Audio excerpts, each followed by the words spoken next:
There are worse crimes than burning books. One of them is not reading them. The surest defense against evil is extreme individualism, originality of thinking, whimsicality, even, if you will, eccentricity. For darkness restores what light cannot repair. Life, the way it really is a battle not between good and bad, but between bad and worse. When hit by boredom, let yourself be crushed by it, submerge, hit bottom. In general, with things unpleasant, the rule is, the sooner you hit bottom, the faster you surface. The idea here is to exact a full look at the worst. The reason boredom deserves such scrutiny is that it represents pure, undiluted time in all its repetitive, redundant, monotonous splendor.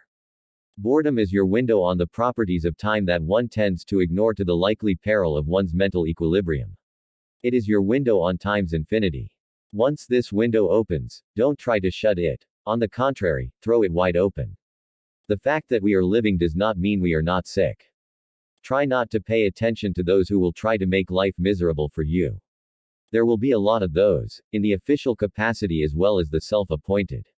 Suffer them if you can't escape them, but once you have steered clear of them, give them the shortest shrift possible.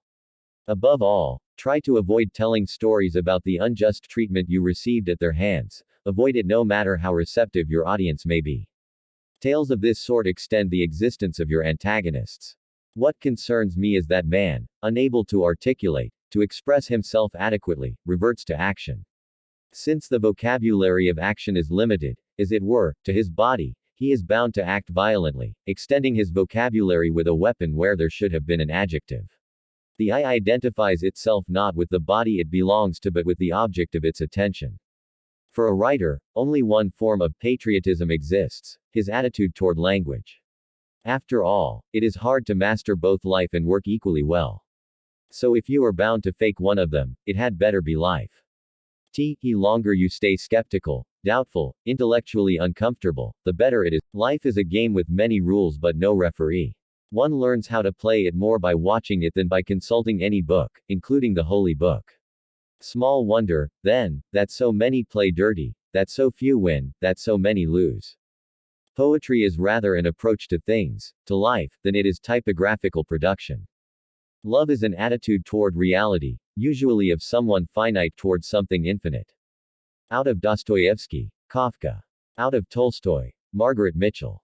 In Conversation, explaining his dislike for Tolstoy. If one's fated to be born in Caesar's empire, let him live aloof, provincial, by the seashore. Of all the parts of your body, be most vigilant over your index finger, for it is blame-thirsty. A pointed finger is a victim's logo. Believe your pain. This awful bear hug is no mistake. Nothing that disturbs you is. Remember all along that there is no embrace in this world that won't finally unclasp. In the end, like the Almighty Himself, we make everything in our image. For want of a more reliable model, our artifacts tell more about ourselves than our confessions. In the business of writing, what one accumulates is not expertise but uncertainties.